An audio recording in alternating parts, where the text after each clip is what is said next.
ఎఫ్ఐఆర్ను ఆన్లైన్లో ఇవ్వొచ్చని బిఎన్ఎస్ఎస్ చెబుతున్నప్పుడు పోలీసులు ఇంకా రాత ఫిర్యాదు అడగగలరా? ప్రో లీగల్ మైండ్స్కు స్వాగతం. స్పష్టమైన, నవీకరించబడిన చట్టపరమైన అంతర్దృష్టుల కోసం మీ రోజువారీ మూలం. బిఎన్ఎస్ఎస్ 2023 సెక్షన్ 173 ప్రకారం ఎఫ్ఐఆర్ను ఆన్లైన్లో నమోదు చేయవచ్చు. అధికారి 3 రోజుల్లో దీన్ని రాతపూర్వక రికార్డుగా మార్చి సంతకం చేయాలి. ఇది ఫిర్యాదుదారునికి ఆలస్యం మరియు ఇబ్బందులు తగ్గిస్తుంది. కానీ కొన్ని రాష్ట్రాలు ఇంకా రాత ఎఫ్ఐఆర్ కోరుతున్నాయి.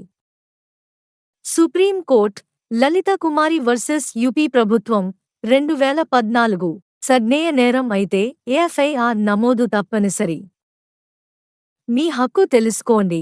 బిఎన్ఎస్ఎస్ మీకు ఆన్లైన్లో ఎఫ్ఐఆర్ ఇవ్వడానికి శక్తినిస్తుంది. మరిన్ని లీగల్ అప్డేట్స్ కోసం ప్రో లీగల్ మైండ్స్తో కలిసి ఉండండి.